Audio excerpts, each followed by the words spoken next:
स्वागत है आप सभी लोगों का केमिस्ट्री डॉन की क्लास में, जिसका थीम है one question a day keeps your problem away. जहां हम क्लास 12th की केमिस्ट्री के फर्स्ट चैप्टर सॉल्यूशन के इन टेक्स्ट क्वेश्चन को कर रहे हैं। और आज की इस सीरीज में हम जो क्वेश्चन डिस्कस करने जा रहे हैं वो है इन टेक्स्ट क्वेश्चन 1.3। तो क्या है ये इन टेक्स्ट क्वेश्चन 1.3, पहले देखते हैं।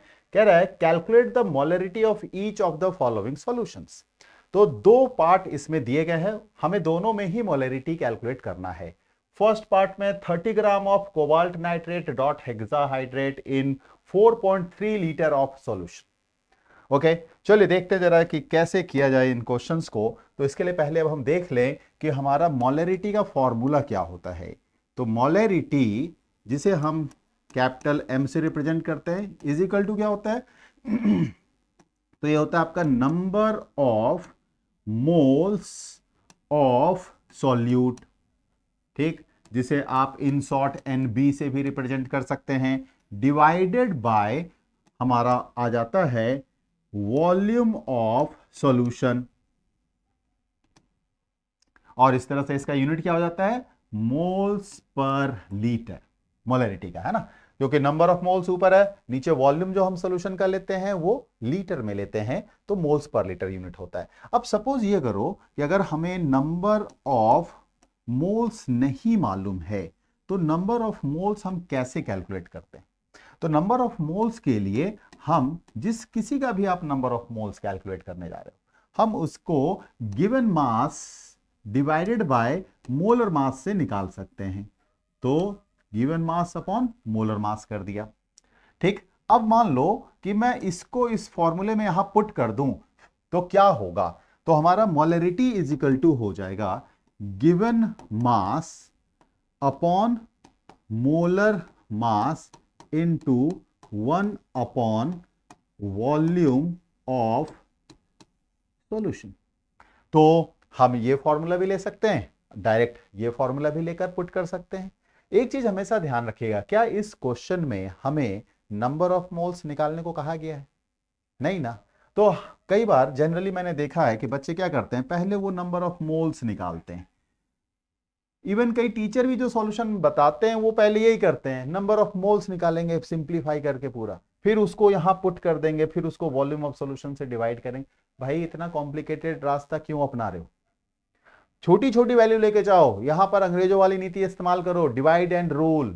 छोटी छोटी वैल्यू होंगी, कमजोर वैल्यू होंगी, हम उस पर रूल कर सकते हैं। अगर उनको आप मल्टीप्लाई करके एक बना दोगे या उन छोटी छोटी वैल्यू को सिंप्लीफाई करके एक वैल्यू लेके आ जाओगे तो हो सकता है कि उनके साथ डील करना हमारे लिए मुश्किल हो जाए। तो अलग अलग रहने दो, हम नंबर ऑफ मोल्स ना पहले निकाल के हम उसको इसका रेशियो ऐसे ही पुट करेंगे, हो सकता है हमारी कैलकुलेशन आसान हो जाए। और नहीं भी हुआ तो कौन सा भारी आफत आ रहा है, ये रेशियो आप यहां भी कैलकुलेट कर रहे थे, यहां ना कैलकुलेट करके यहां कैलकुलेट कर लेना, कोई ज्यादा आफत नहीं आ रही। लेकिन ऐसा भी हो सकता है कि ये वैल्यू कुछ ऐसी हो कि इस वॉल्यूम ऑफ सॉल्यूशन से अगर कट जाता है आसानी से तो हमारे लिए वेल एंड गुड, इससे ज्यादा आसान क्या हो सकता है।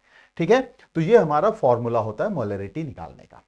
तो मोलरिटी निकालने के लिए हमें नंबर ऑफ मोल्स पता होना चाहिए, अगर नंबर ऑफ मोल्स नहीं मालूम है तो गिवन मास और मोलर मास हमें पता होना चाहिए, और वॉल्यूम ऑफ सॉल्यूशन। तो अगर हम इस फर्स्ट सेगमेंट की बात करें तो देखो, कंपाउंड का जो कि सॉल्यूट है हमारा, उसका गिवन मास हमें मालूम है, फॉर्मूला दिया गया है और सभी एलिमेंट्स का एटॉमिक मास आपको मेंशन है। ये एनसीईआरटी की बुक में देखोगे तो नहीं मिलेगा, लेकिन जैसा मैंने अपने पिछले वीडियो में आपको बताया था कि जब यही क्वेश्चन एग्जाम में पूछे जाएंगे तो आपको वहां डायरेक्ट मोलर मास भी दिया हो सकता है। बहुत अच्छी बात है कि अगर डायरेक्ट मोलर मास मिल जाए, नहीं तो इस तरह से एटॉमिक वेट दिया गया होगा, आपको उसकी मदद से उसका मोलर मास निकालना पड़ेगा।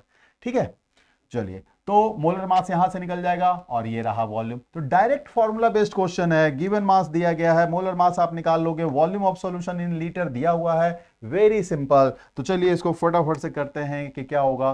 तो यहां पर हमारा मास ऑफ सॉल्यूट जो है वो हो गया 30 ग्राम, जिसको हम WB ऐसे भी मान सकते हैं, यही गिवन मास है आपका। और अगर हम मोलर मास ऑफ सॉल्यूट की बात करें, यानी कि इस कंपाउंड के मोलर मास की बात करें, तो जब आप इन सब की वैल्यू यहां पुट करके इसको सॉल्व करोगे तो क्या होगा, देखो कोबाल्ट हमारा हो गया 59, इसके बाद इसमें प्लस हो जाएगा क्या, नाइट्रोजन का 14 प्लस ऑक्सीजन का 16, तो 16 3 जा 43, ओहो 16 3 जा 48, और इसको आपको करना होगा इंटू 2, नीचे होल ट्वाइस है ना, तो इंटू 2 प्लस 6 इंटू 18, तो इन सबको सॉल्व करोगे तो आपका 275 ग्राम पर मोल आ जाएगा।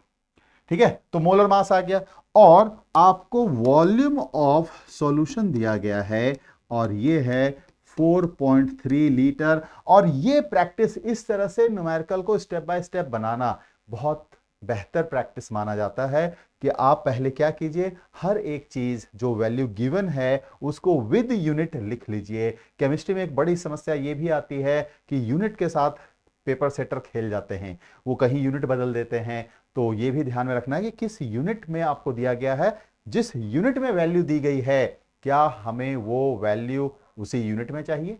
अगर ऐसा है तो बहुत अच्छी बात है, नहीं है तो यूनिट कन्वर्ट कर लीजिए। पहले वैल्यू को फॉर्मूले में पुट करने से पहले यूनिट जरूर क्रॉस चेक कीजिएगा, नहीं तो फिर सारी मेहनत आपकी रखी की रखी रह जाएगी।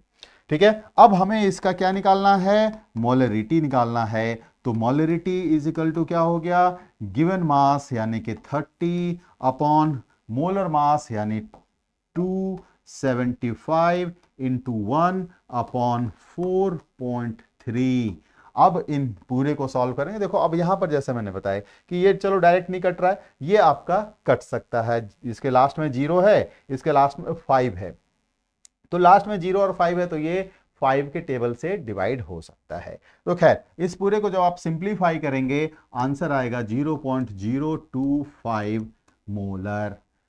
आप मोल्स पर लीटर भी लिख सकते हैं, मोलर लिख सकते हैं, या कैपिटल एम लिख सकते हैं। तो ये हमारा आ गया इंटेक्स्ट क्वेश्चन 1.3 के फर्स्ट पार्ट का आंसर। क्लियर है, समझ में आ गई होगी।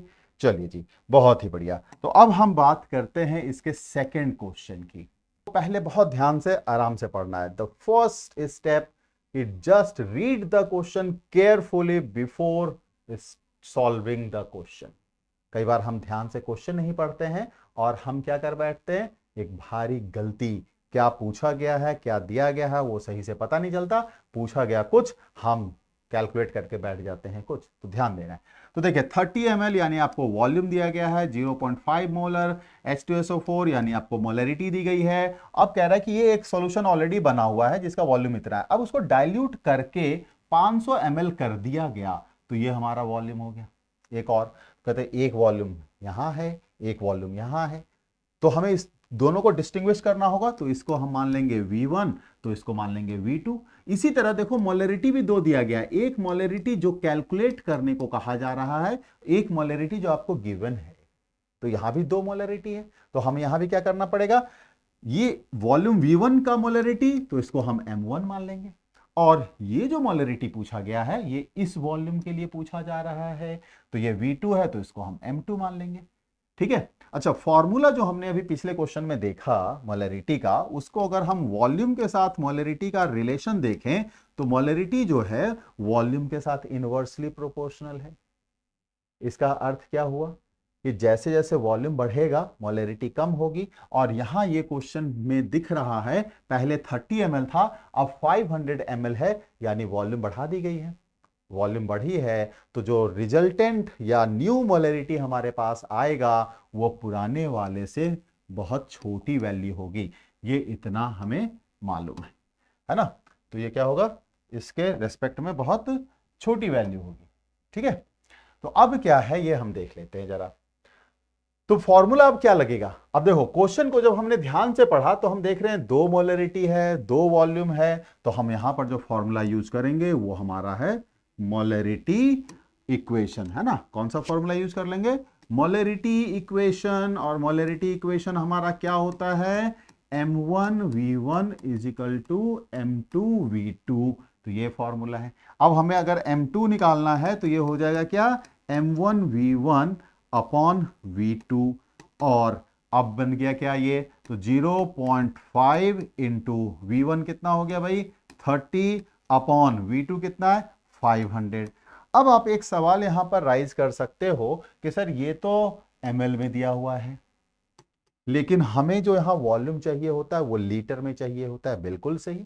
तो आप देखो ध्यान से, अगर इसको मिलीलीटर से लीटर में बदलोगे, डिवाइड बाई 1000 करोगे, इसको भी डिवाइड बाई 1000 करोगे, है ना। जैसे चलो लिख के दिखा देता हूं कि यहां डिवाइड बाई 1000 करोगे तो ये मिलीलीटर से लीटर में बदल जाएगा, यहां भी डिवाइडेड बाई 1000 करोगे, मिलीलीटर से लीटर में बदल जाएगा। अब देखो ये ऊपर का 1000 नीचे का 1000 कैंसिल हो गया, अल्टीमेटली 0.5 इंटू 30 अपॉन 500 आया, नहीं आया? आया ना, बहुत बढ़िया। अब देखिए ये जीरो काट दो, यहां ये 0.1 और नीचे हमारा क्या हो गया 10।